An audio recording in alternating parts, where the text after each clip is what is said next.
கடலாட்டம் பெருசா இருந்த வீட்டுக்கு பவானி தேவி தான் எஜமானி. வட்டி வியாபாரம் பண்ணிட்டு இருந்தா.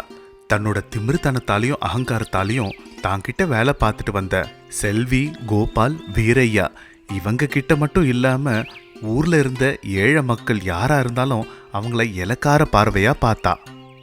அந்த வீட்டுல செல்வி கோழிகளை பார்த்துக்கிட்டு இருந்தா. கோபால் மாடுகளை பார்த்துக்கிட்டான். வீரையா வீட்டு வேலையும் சமையல் வேலையும் பார்த்தான். ஒரு நாள் கோழிகளை பார்த்துக்கிட்டு இருந்த செல்வி கிட்ட பவானி வந்தா. என்னடி செல்வி? சொல்லுங்கம்மா. நம்ம கிட்ட கோழிங்களை வாங்குற மாதவன் சொல்றான், இப்பெல்லாம் கோழிங்க ஒழுங்காவே இருக்கிறது இல்லையாமே. என்னடி பண்ற கோழிங்கள? நான் கோழிங்களை என்னம்மா பண்ண போறேன், நல்லா தான் வளர்க்குறேன். அதுங்களுக்கு போடுற தீனியெல்லாம் ஒழுங்கா போடுறியா, இல்ல அதையெல்லாம் சேர்த்து நீயே சாப்பிட்றியா? கோழிக்கு தாம்மா போடுறேன். கோழிங்களோட தீனிய நான் ஏம்மா சாப்பிட போறேன்? நீங்கெல்லாம் ஏழைங்க செல்வி, சாப்பிட்றதுக்கு சரியான சாப்பாடு இருக்காதுல்ல. என்னதான் சாப்பாடு இல்லைனாலும் கோழிங்களுக்கு போடுற தானியங்களை சாப்பிட முடியுமா? பேச்செல்லாம் நல்லா தான் இருக்கு, கோழிங்களை மட்டும் சரியா வளர்க்க தெரியல. இப்படி சொல்லிட்டு சமையல் அறைக்கு வந்தா. வீரையா சமையல் பண்ணாம பாத்திரங்களை பார்த்துக்கிட்டு பவானி வரது தெரியாம நின்னுட்டு இருந்தான். அவன்கிட்ட வந்து பவானி, என்ன வீரையா, சமையல் பண்ணாம சமையல் பாத்திரத்தை அப்படி பார்த்துட்டு இருக்க? என் கண்ணுல மண்ணை தூவிட்டு எப்படி அதெல்லாம் திருடுறதுன்னு யோசிச்சுட்டு இருக்கியா? ஐயோ அம்மா, உங்க உப்பை சாப்பிட்டு உங்க வீட்லயே இருந்துக்கிட்டு உங்க பாத்திரத்துல நான் ஏமா திருட போறேன்? நீதான் ஒன்னும் இல்லாதவனாச்சே, எப்படியாவது இந்த பாத்திரத்தை திருடி வித்துலான்னு நினைப்ப. அந்த பணத்தை வச்சு வாழ்க்கைய ஓட்டிடலாம். என்ன வீரையா?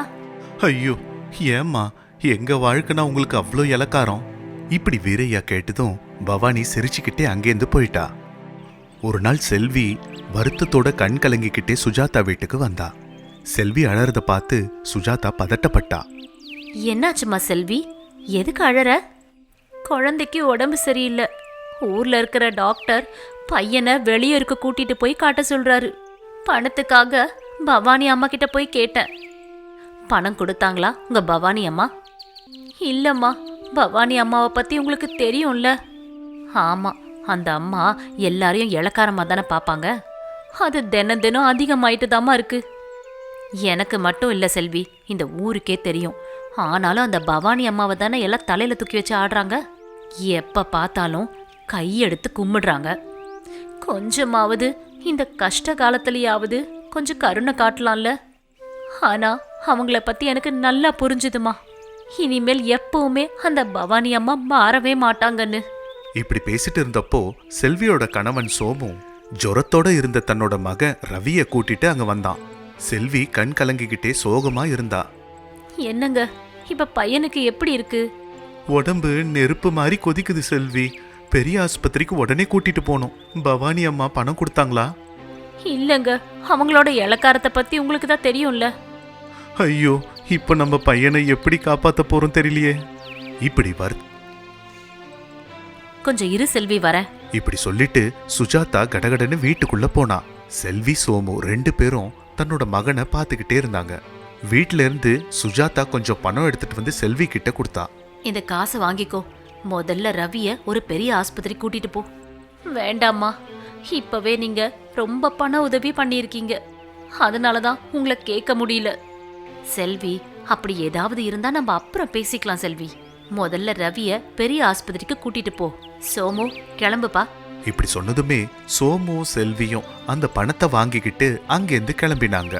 சுஜாதா தன்னோட வீட்டை பூட்டிக்கிட்டு வட்டி வியாபாரம் பண்ணிட்டு இருந்த பவானி கிட்ட வந்தா. அங்க பவானி பணக்கட்டுகளை கையில வச்சுக்கிட்டு திமிரா சுஜாதாவை பார்த்து, எனக்கு தெரியும் சுஜாதா, எப்பவாவது ஒரு நாள் நீ என் வாசல்ல வந்து நிப்பன்னு. இப்ப நான் இங்க வந்தது கூட உன்கிட்ட பணத்தை எதிர்பார்த்து இல்ல பவானி, என் ஃப்ரெண்டு பவானிய பார்த்துட்டு போலான்னு வந்தேன். அப்போ உனக்கு சேர் போட்டு பாலும் பழமும் எடுத்து கொடுக்க சொல்றியா? அவ்வளவு நல்ல மனசு உனக்கு இருந்திருந்தா நான் உன்கிட்ட இப்ப வர வேண்டிய அவசியமே இருந்திருக்காது. ஓஹோ, செல்வியோட கவலைக்கு மருந்து போட வந்தியா? ஆமா, அது மட்டும் இல்லாம பண உதவிய பண்ணிட்டு உன்னோட இந்த இளக்கார புத்திய கொஞ்சம் மாத்திக்கொன்னு சொல்லிட்டு போக வந்த. நீ சொல்லி நான் கேட்க போறேனா? உன் மேல இருக்கிற இளக்கார பார்வை குறையவே குறையாது. போ.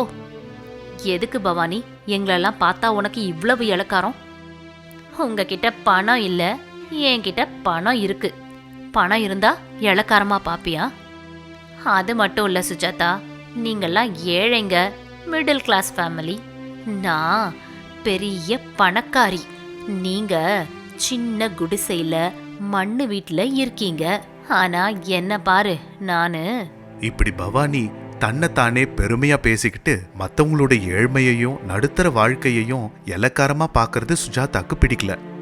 என்னைக்காவது ஒரு நாள் நீ பாக்குற அந்த இளக்கார பார்வைதான் உனக்கு நல்ல புத்திய புகட்ட போகுது. இப்படி கோவமா சொல்லிட்டு அங்கிருந்து கிளம்பினா சுஜாதா. பவானி வீட்டு கொல்லப்புறத்துல இருந்த மாட்டு கொட்டாய் கிட்ட வந்தா. கோபால் மாடுகளுக்கு புல்லு போட்டுட்டு இருந்தான். என்ன கோபால், நாளுக்கு நாள் மாடு பால் கம்மியா கறக்குது. பாலெல்லாம் நீயே குடிச்சிடுறியா என்ன? இல்லைங்கம்மா, நீங்க அதுகளை ரொம்ப இலக்காரமா நினைச்சு அதுங்களுக்கு சரியான சாப்பாடும் கொடுக்கல, தண்ணியும் வைக்கல. அப்புறம் எப்படி பால் கொடுக்கும் சொல்லுங்க? எனக்கு அதெல்லாம் தெரியாது கோபால்.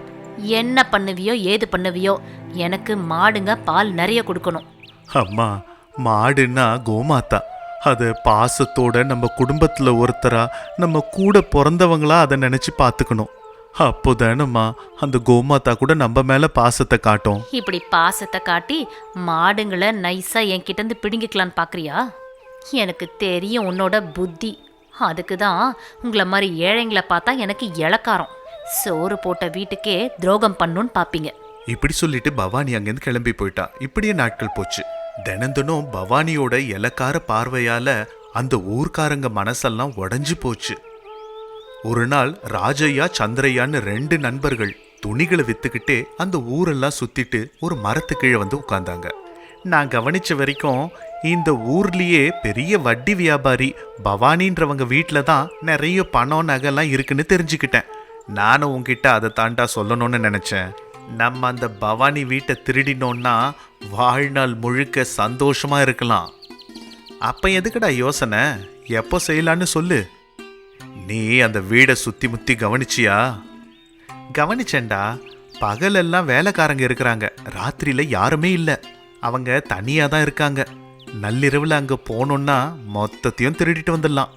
அது மட்டும் இல்லடா, கொல்லப்புறத்துல இருக்கிற மாடை கூட திருடிட்டு வரலாம். அப்படின்னா இன்னைக்கு ராத்திரியே நம்ம வேலையை ஆரம்பிப்போம். இப்படி சொல்லிட்டு 2 பேரும் அங்கேருந்து போனாங்க. அன்னைக்கு ராத்திரி பவானி நல்லா சாப்பிட்டு நிம்மதியா தூங்கிட்டு இருந்தா. ராஜையா சந்திரையா 2 பேரும் சேர்ந்து திருடுறதுக்காக பவானி வீட்டுக்கு வந்தாங்க. எந்த ஒரு சத்தமும் இல்லாம வீடு முழுக்க தேடினாங்க. அவங்களுக்கு எதுவுமே கிடைக்கல. இது என்னடா, ஊர்க்காரங்க என்னடானா இவங்க பெரிய வட்டி வியாபாரி, நிறைய பணம் நகைலாம் இருக்கும்னு ரொம்ப பெருசா பேசினாங்க. வீடு கூட ரொம்ப பெருசா இருக்கு, எங்க தேடினாலும் சல்லி காசு கிடைக்கல. அதான் எனக்கும் புரியலடா. இப்படி 2 பேரும் பேசிட்டு இருக்கிறப்போ அவங்களுக்கு ஒரு விஷயம் ஞாபகம் வந்தது. அவங்க எல்லா இடத்துலயும் தேடினாங்களே தவிர பவானி படுத்திருந்த கட்டிலு கீழே தேடல. உடனே 2 பேரும் அங்க வந்தாங்க. 2-3 மூட்டைகள் இருந்தது. ராஜையாவும் சந்திரையாவும் சந்தோஷப்பட்டு எந்த ஒரு சத்தமும் இல்லாம அந்த மூட்டைகளை எடுத்தாங்க. டேய், நீ கோழிகள் எல்லாம் ஒரு மூட்டையில கட்டு, நீ போய் கொல்லப்புறத்துல அந்த மாடுகள் எல்லாம் எடுத்துட்டு வா. இப்படி சொன்னதுமே சந்திரையா மாடுகள் கிட்ட போனான். அதுகளை மேய்ச்சிக்கிட்டு வந்தான். கோழிகளோட சத்தம் கேட்டு பக்கத்து வீட்டு பரமசிவன் எழுந்து வந்து அங்க என்னன்னு பார்த்தான். திருடர்களை பார்த்தான். அம்மா பவானி, உங்க வீட்டுக்கு திருடங்க வந்துட்டாங்க, வாங்க சீக்கிரம் வாங்க. இப்படி சத்தமா கூப்பிட்டாரு. இதனால 2 திருடர்களும் பயந்து போய் கோழிகளையும் மாடுகளையும் கூட்டிட்டு வேகமா ஓடினாங்க. பரமசிவனோட குரலை கேட்டு தூக்கத்துல இருந்து எழுந்தா பவானி. என் வீட்டுல திருடங்களா? இந்த பவானி வீட்டுல திருடுறதுக்கு அவ்வளவு இவனுக்கு என்கிட்ட ஏதோ காரியம் ஆகணும் போல இருக்கு. எழுப்புனா எழுந்துக்க மாட்டேன்னு இப்படி சொல்லி எழுப்ப பாக்குறான் மடையன். இப்படி சொல்லி பவானி மறுபடியும் படுத்து தூங்கிட்டா. செல்வி, கோபால், வீரையா 3 பேரும் அந்த திருடர்களை தடுத்து நிறுத்தினாங்க. ஆனா அவங்க கத்திய காட்டினதும் 3 பேரும் பயந்துட்டாங்க. அங்கிருந்து 2 திருடர்களும் தப்பிச்சு போயிட்டாங்க. செல்வி, கோபால், வீரையா 3 பேரும் பவானி வீட்டுக்கு வந்தாங்க. சத்தமா அம்மா அம்மான்னு கூப்பிட்டாங்க. ஆனாலும் பவானி தூக்கத்துல இருந்து எழுந்துக்காம தூங்கிட்டே இருந்தா. மறுநாள் காலையில தூங்கி எழுந்த பவானி கட்டிலு கீழே பார்த்தா. பணம், நகை, சொத்து பத்திரம் எல்லாம் இருந்த மூட்டை எதையுமே அங்க காணோம். குழப்பத்தோட பார்த்து கடகடன்னு வெளியில ஓடி வந்தா. கோழிகளை காணோம், மாடுகளையும் காணோம். செல்வி, கோபால், வீரையா ராத்திரி நடந்ததை மொத்தத்தையும் சொன்னாங்க. பவானி குழப்பமா மூஞ்ச வச்சுக்கிட்டு, இதெல்லாம் உண்மையா நடந்துதா? என்கிட்ட ஏதோ வேலை ஆகணும்னு இப்படி பொய் சொல்றீங்க பணத்துக்காகன்னு. உங்களை இளக்காரமா நினைச்சிட்டேன். நான் இப்படி மோசம் போவேன்னு நினைக்கவே இல்லை. எனக்கு புத்தி வந்துடுச்சு. நீங்க எல்லாரும் என்ன மன்னிக்கணும். இப்படி சொல்லி ஓன்னு அழுக ஆரம்பிச்சா பவானி. இப்படி திருட்டால தாங்கிட்ட ஒட்டிட்டு இருந்த இந்த இலக்கார பார்வை கொஞ்சம் கொஞ்சமா சரியாயிடுச்சு. இது இவங்க கதை. இன்னொரு அற்புதமான கதையோட உங்களை சந்திக்கிறேன். நன்றி. அது மத்தியான நேரம். விவசாய தம்பதியர் வீரையாவும் சுஜாதாவும் வயலுக்கு பக்கத்துல இருந்த மரத்துக்கு கீழே உட்கார்ந்து பழையது சாப்பிட்டுட்டு இருந்தாங்க. அப்போ வீரையாக்கு பொறை ஏறிச்சு. சுஜாதா கொடுத்த தண்ணிய குடிச்சான் வீரையன். சாப்பிடும்போது இப்படி பொறையரிச்சுன்னா அக்கம் பக்கத்துக்காரங்களோ சொந்தக்காரங்களோ உங்களை திட்டுறாங்க. வேற யாரு சுஜாதா? தம்பி சுதாகரா தான் இருக்கும். இன்னும் சுதாகருக்கு நம்ம நினப்பெல்லாம் இருக்குமா மாமா? சுதாகரை ஒரு மக மாதிரி நீ தான் வளர்த்த சுஜாதா. அவனை என்னோட அதிகமா உனக்கு தான் தெரியும். பையனோட மனச ஒரு அம்மாவாலையும் புரிஞ்சுக்க முடியுங்க. ஆனா என்ன பண்றது, அண்ணின்னு வாயார கூப்பிட்டு எவ்வளவு நாள் ஆச்சு. இப்படி சுஜாதா கண் கலங்கினத வீரையன் பார்த்தான். அதுக்கு வீரையன் அவளை சமாதானப்படுத்தி இப்படி சொன்னான். கவலைப்படாத சுஜாதா, எந்த உறவும் நிரந்தரமா பிரிஞ்சிடாது. அண்ணன் தம்பி உறவு, அண்ணன் தங்கச்சி உறவு, கணவன் மனைவி உறவு, இப்படி முடி போட்டிருக்க ஒவ்வொரு உறவையும் அன்பும் பாசமும் என்னைக்காவது ஒரு நாள் தட்டி எழுப்பும் சுஜாதா. கூட பிறந்தவங்க பேச்ச கேட்காம உங்களை நம்பாம ஊரார் பேச்சையெல்லாம் கேட்டான். அதையெல்லாம் உண்மைன்னு நம்பி வயலை, நிலத்தை, மாடுங்களை, அவனோட பங்கை பிரிச்சுக்கிட்டு உறவே வேணான்னு வேற ஒரு வீட்டுக்கு போயிட்டான். சுஜாதா, என்ன நடந்தாலும் அது நம்ம நல்லதுக்குன்னு தான் நினைச்சுக்கணும். ஒன்று மட்டும் சொல்ல முடியும் சுஜாதா, மனசு நிறைய அன்பும் பாசமும் இருந்தா ஒவ்வொரு உறவும் பிரிக்க முடியாத உறவாயிடும். இல்லைன்னா சேர்ந்து இருந்தாலும் சந்தோஷமும் இருக்காது, நிம்மதியும் இருக்காது. நிலத்தை பிரிச்சுக்கிட்டான் சரி, நம்ம நிலத்து பக்கத்துலயே வேலை பார்க்கலாம்ல. வேண்டான்னு வேற எங்கேயோ நிலத்தை வித்துட்டு போயிட்டான். வீட்டை பிரிச்சுக்கிட்டான். நம்ம கிட்டேயே பக்கத்துலயே இருக்கலாம்ல, அதை விட்டுட்டு வேற வீட்டுக்கு போயிட்டான். வார்த்தைகளால தம்பியோட மனசை சுக்குநூறு ஆக்கிட்டோம் சுஜாதா. நம்ம மேல அவனுக்கு கோபம், ரொம்ப சலிப்படைஞ்சிட்டான். அதனால தான் நம்மளை விட்டு ரொம்ப தூரமா போயிட்டான், வேற வீட்டில் இருக்கான். இப்படி சொல்லிட்டு இருக்கிறப்போ சுதாகரோட மனைவி காவேரி வேக வேகமா அவங்க கிட்ட வந்தா. வீரையாவும் சுஜாதாவும் பதட்டத்தோட காவேரிய பார்த்தாங்க. காவேரியும் ரொம்ப சோர்வடைஞ்சிருந்தா. மாமா மாமா இப்படி மூச்சு வாங்க கூப்பிட்டதும் வீரையாவும் சுஜாதாவும் காவேரி கிட்ட எழுந்து வந்தாங்க. காவேரி, என்னம்மா ஆச்சு? ஏன் இப்படி மூச்சு வாங்குது? என்னாச்சுமா? அக்கா, மாமா, நிலத்துக்கிட்ட அவரை யாரோ வந்து அடிச்சிட்டு இருக்காங்க. இப்படி சொன்னதுமே கோபத்தோட சுஜாதா, என்னம்மா சொல்ற? ஆமாக்கா, யாரோ 2 பேரு நிலத்துக்கிட்ட வந்து அவரை நல்லா அடிச்சிட்டு இருக்காங்கக்கா. இப்படி சொன்னதுமே வீரையன் கோபமா இன்னொரு கம்பை எடுத்துக்கிட்டு தன்னோட தம்பி சுதாகர் நிலத்துக்கு போனான். அடையாளம் தெரியாத 2 பேரு சுதாகரை அடிச்சுக்கிட்டு இருந்தாங்க. டேய், யாரா நீங்க? ஏன் தம்பி அடிச்சிட்டு இருக்கீங்க? எவ்வளோ தைரியம்? இப்படி சொல்லி வீரையன் அவங்கள மிரட்டி கேட்டான். நல்ல அடி வாங்கின சுதாகர் பயத்தோட வீரையனோட பின்னாடி போய் ஒளிஞ்சுக்கிட்டான். கோபத்தோட தினேஷ்ன்றவன், ஐயா, நாங்க ஒன்றும் சும்மா வேலை வெட்டி இல்லாம உங்க தம்பியை அடிக்கல. வாங்கின பணத்தை சொன்ன நேரத்துக்கு வட்டியோட திருப்பி கட்ட வேணாமா? எவ்வளவு வாங்கினா உங்ககிட்ட? 10,000 ரூபாய். 10,000மா? அவ்வளோ பணத்தை என்னடா பண்ண தம்பி? உதவாக்குற நண்பர்களோட சேர்ந்து நேரத்தை வீணாக்குறாரு மாமா. எவ்வளவு சொன்னாலும் கேட்கல. உங்க 2 பேருக்கும் உறவு அருந்து போச்சு. இப்ப ஏன் 10,000 யார் தருவா? 2 நாள் பொறுங்க, 2 நாள்ல நானே கொடுத்துட்றேன். இங்க கேளு, வீரையன் சொன்னதுதான். ஐயா, உங்களை பத்திலாம் எங்களுக்கு தெரியாது. நாங்க வெளியூர். எங்க கிட்ட 10,000 வாங்கி 2 மாசம் ஆகுது. எப்ப கேட்டாலும் எதையாவது சாக்கு போக்கு சொல்லிட்டு இருக்கான். அதனால தான் இப்படி அடிச்சோம். சரி, என் தம்பிக்காக நான் மன்னிப்பு கேட்டுக்கிறேன். எவ்வளோ நல்ல அண்ணனை வச்சுக்கிட்டு எதுக்குடா பணத்துக்காக எங்க கிட்ட வந்து கஷ்டப்படுற? இப்படி சொன்னதுமே சுதாகர் கோவத்தோட, யாரிடி, யார் உன்னை இந்த பெரிய மனுஷங்கிட்ட போ சொன்னது? அவங்க என்னமோ என்னையும் என் பொண்டாட்டியும் இவங்க தான் சோறு போட்டு காப்பாத்துற மாதிரி பேசுறாங்க. நட வீட்டுக்கு. இப்படி கோவமா நடந்து போனா சுதாகர். காவேரியும் தலை குனிஞ்சிட்டு அங்கேருந்து கிளம்பிட்டான். வீரைய சந்தோஷப்பட்டான். ஆனா சுஜாதா மட்டும், பாத்தீங்களா சுதாகர, நீங்க இவ்வளவு உதவி பண்ணியும் அண்ணன்னு ஒரு வார்த்தை சொல்லல. அண்ணன்னு சொல்லலன்னு நீ வருத்தப்படுற சுஜாதா, ஆனா இந்த பெரிய மனுஷன்னு சொன்னதுக்கு நான் சந்தோஷப்படுறேன். இப்படி சொல்லி சுஜாதாவை கூட்டிட்டு வயலுக்கு போனான். இப்படியே நாட்கள் போச்சு. ஒவ்வொரு நாளும் தன்னோட கணவன் சுதாகர் ராத்திரி நேரமானதும் வீட்டுக்கு வர்றது காவேரிக்கு பிடிக்கல. ஒரு நாள் ராத்திரி சுதாகரை நிக்க வச்சு கேட்டா, தினமும் இந்த ராத்திரி வேலையில வெளியில என்ன பண்றீங்கங்க? முதல்ல சாப்பாடை போடு. சமையல் பண்ணல. ஏன், எதுக்கு செய்யல? நான் கேட்ட கேள்விக்கு முதல்ல பதில் சொல்லுங்க. இங்க பாரு காவேரி, பணம் சம்பாதிக்கணும்னா ராத்திரி பகல்னு பார்க்காம உழைக்கணும். அவ்வளவு கஷ்டப்பட்டு சம்பாதிச்ச பணம் எங்க இருக்கு? ஏன் இன்னும் நம்ம வீட்டுக்கு அந்த பணம் வந்து சேரல? அது எப்போ வருமோ அப்போ வரும். என்ன கடுப்பேத்தாம சாப்பாடு போடு. இன்னும் சமையல் செய்யலனா இப்ப போய் செய். செய்யறங்க. பேங்க்ல இருந்து நோட்டீஸ் வந்திருக்கு. ஒரு வாட்டி போய் மேனேஜரை பார்த்து பேசிட்டு வாங்க. இன்னைக்கே போய் பார்த்து பேசினேன். அதை பத்தி நீ ஒன்றும் கவலைப்படாத. பாத்தீங்களா என்ன சொன்னாரு? நிலத்தோட பத்திரத்தை வச்சு பேங்க்ல இருந்து பணம் வாங்கியிருந்தோம்ல, திரும்பவும் பணம் கட்டவே இல்ல. காவேரி, அதெல்லாம் நான் பார்த்துக்கிறேன். நீ உன் வேலையை ஒழுங்கா பண்ணு. பணம் வந்ததும் வாங்கின கடனெல்லாம் நானே அடைக்கிறேன். எப்படி வரும் பணம்? அதெல்லாம் உனக்கு எதுக்கு காவேரி? நீ செய்ய வேண்டியதெல்லாம் எனக்கு சமையல், அவ்வளவுதான். இப்படி கோபமா சொன்னா சுதாகர். காவேரி அழுதுகிட்டே சமையல் அறைக்கு போனா. விறகடுப்புல சமையல் செய்ய ஆரம்பிச்சா. அப்போ காவேரி சமையல் செஞ்சுக்கிட்டே, ஊரார் பேச்ச கேட்டு அண்ணனும் தம்பியும் பிரிச்சுட்டேன். அதுக்குதான் இப்ப இவருக்கு பயமே இல்லாம போயிடுச்சு. பகல் ராத்திரின்னு பார்க்காம ஃப்ரெண்ட்ஸுங்களோட வெட்டியா ஊரை சுத்துறது இவருக்கு நல்ல பழக்கமாயிடுச்சு.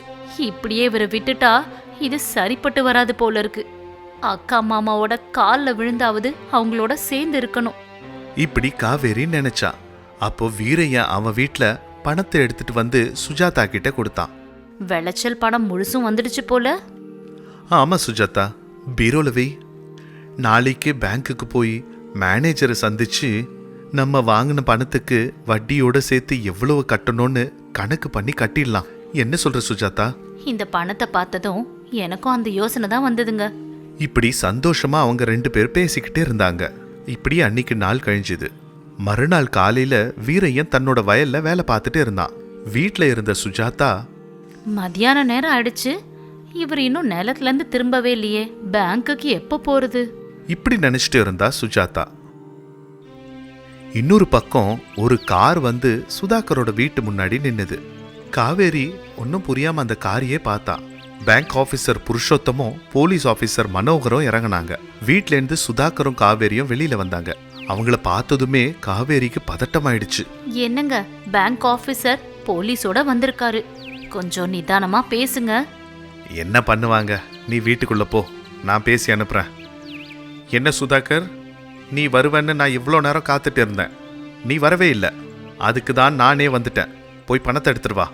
இப்படி புருஷோத்தம் சொன்னதுமே காவேரிக்கு பயமாயிடுச்சு. வேக வேகமா சுஜாதா கிட்ட போனா. பதட்டத்தோட, அக்கா, பேங்க்ல இருந்து ஆபீசர் போலீஸ கூட்டிட்டு வந்திருக்காருக்கா. எனக்கு ரொம்ப பயமா இருக்கு. மாமா இல்லையா? பயப்படாத, மாமா வயல்ல வேலை பார்த்துட்டு இருக்காரு. நான் போய் கூட்டிட்டு வர, நீ வீட்டுக்கு போ. சுதாகர் எதுவும் பேசாம பாத்துக்கோ. இப்படி சொல்லிட்டு சுஜாதா கதவை கூட மூடாம வேக வேகமா வயலுக்கு போனா. காவேரி சுதாகர் கிட்ட வந்தா. சுதாகர் புருஷோத்தமன் கிட்ட வாக்குவாதம் பண்ணிட்டு இருந்தான். போலீஸ் ஆபீசர் சுதாகரோட கையில விலங்க மாட்டினாரு. காவேரி அழுதுகிட்டே இருந்தா. அந்த நேரம் வீரையாவும் சுஜாதாவும் அங்க வந்தாங்க. வந்து பதட்டத்தோட பார்த்தாங்க. சுதாகர் கையில இருந்த விலங்க பார்த்து வீரைய அதிர்ச்சி ஆனா. மாமா, அவரை எப்படியாவது காப்பாத்துங்க. இப்படி காவேரி அழுது கேட்டா. சுஜாதாவும் காவேரிய ஆறுதல் படுத்தினா. வீரையன் புருஷோத்தமனோட காலை பிடிச்சு கெஞ்சி கேட்டான். அதை பார்த்து சுதாகரோட மனசு கலங்குச்சு. கண் கலங்கினான். ஐயா, மேனேஜர் ஐயா, என் தம்பியை மன்னிச்சிடுங்க ஐயா. அவன் சார்பா நான் மன்னிப்பு கேட்டுக்கிறேன். ஐயா வீரையா, உங்க மேல எங்களுக்கு நல்ல மரியாதை இருக்கு. நான் மன்னிச்சு விட்டாலும் பணத்தை வாங்குறதுக்காக என்னோட உயர் அதிகாரிங்க வருவாங்க. ஐயா, அங்க வரைக்கும் போகாம பாத்துக்கோங்க ஐயா. நேத்து சுதாகர் வந்து ரொம்ப திமிரா, எனக்கு நிறைய நண்பர்கள் இருக்காங்க, நாளைக்கு உன் கடனெல்லாம் தீர்த்துடுறேன், இல்லைன்னா என்ன அரெஸ்ட் பண்ணிக்கோங்கன்னு சொன்னான். வேணும்னா கேட்டு பாருங்க. ஐயா, அவன் சின்ன பையன்யா, அவனுக்கு இன்னும் விவரம் பத்தலைங்க ஐயா. இப்பவே எங்க புள்ள வாங்கின பணத்தை மொத்தமும் கட்டிடுறோம் ஐயா, அவனை விட்டுடுங்க. இப்படி சொல்லி சுஜாதா வீட்டுக்கு போனா. சுஜாதா இப்படி சொன்னதை கேட்டு சுதாகரும் காவேரியும் ஊன்னு அழுதாங்க. சுஜாதா பணத்தை கொண்டு வந்து புருஷோத்தமன் கிட்ட கொடுத்தா. அப்போ நீங்க கட்ட வேண்டியதை எப்ப கட்டுவீங்க வீரையா? ஐயா, நான் உங்களை பேங்க்ல வந்து சந்திக்கிறேன் ஐயா. சுதாகர், ஆபத்து வர்றப்போ கஷ்டமான சமயத்திலையும் கூட இருந்து காப்பாத்துறது உறவு தான். உன்னை உன் அண்ணன் கிட்ட கேளுன்னு சொன்னதுக்கு கேட்க முடியாது, எனக்கு நண்பர்கள் இருக்காங்கன்னு சொன்னேன். எங்க போனாங்க உன் நண்பர்கள்? இப்படி புருஷோத்தமன் கேட்டதுமே சுதாகர் அழுதுகிட்டே தலை குனிஞ்சான். போலீஸ் ஆபீசர் சுதாகர் கையில இருந்த விலங்கியும் கழட்டிட்டாரு. சுதாகர் வீரையனோட காலில் விழுந்து அழுதான். காவேரியும் வீரையன் காலில் விழுந்து அழுதா. போலீஸ் ஆபீசரும் புருஷோத்தமனும் வந்த வழியிலே திரும்பி போனாங்க. அண்ணா, என்ன மன்னிச்சிடுண்ணா, நான் பெரிய தப்பு பண்ணிட்டேன். ஆமா மாமா, உங்களை நாங்க ரொம்ப திட்டிட்டோம். நீங்க என் குழந்தை மாதிரிடா, எழுந்துருங்க. இப்படி சொன்னதுமே சுதாகரும் காவேரியும் எழுந்து நின்னாங்க. அண்ணனும் தம்பியும் ஒன்னா சேர்ந்து ஒரே வீட்டில் சந்தோஷமா வாழ்ந்தாங்க. இது இவங்க கதை. இன்னொரு அற்புதமான கதையோட உங்களை சந்திக்கிறேன்.